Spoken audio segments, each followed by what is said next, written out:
It is 1958. IBM passes up the chance to buy a young, fledgling company that has just invented a new technology called xerography. 2 years later, Xerox is born, and IBM has been kicking themselves ever since. It is 10 years later, the late 60s. Digital Equipment Corporation and others invent the minicomputer. IBM dismisses the minicomputer as too small to do serious computing, and therefore unimportant to their business. DEC grows to become a multi-hundred-million-dollar corporation before IBM finally enters the minicomputer market. It is now 10 years later, the late 70s. In 1977, Apple, a young, fledgling company on the West Coast, invents the Apple II, the first personal computer as we know it today. IBM dismisses the personal computer as too small to do serious computing and therefore unimportant to their business.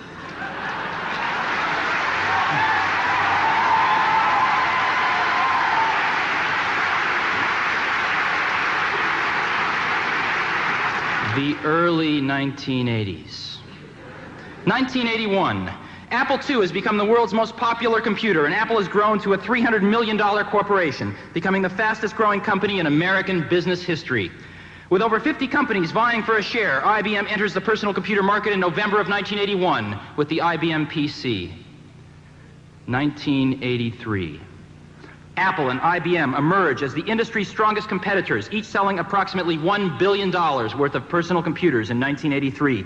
Each will invest greater than $50 million for R&D and another $50 million for television advertising in 1984, totaling almost $250 million combined. The shakeout is in full swing. The first major firm goes bankrupt with others teetering on the brink. Total industry losses for 1983 overshadow even the combined profits of Apple and IBM for personal computers. It is now 1984. It appears IBM wants it all.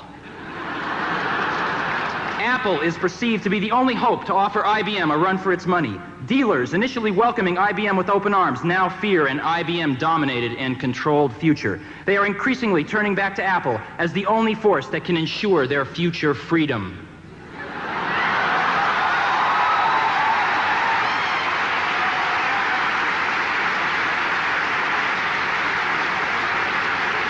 IBM wants it all and is aiming its guns on its last obstacle to industry control, Apple.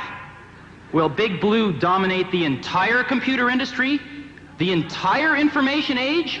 Was George Orwell right? Today we celebrate the first glorious anniversary of the information purification methods. We have created for the first time in all history a garden of pure ideology where each work may bloom, secure from the pests of a contradictory rules.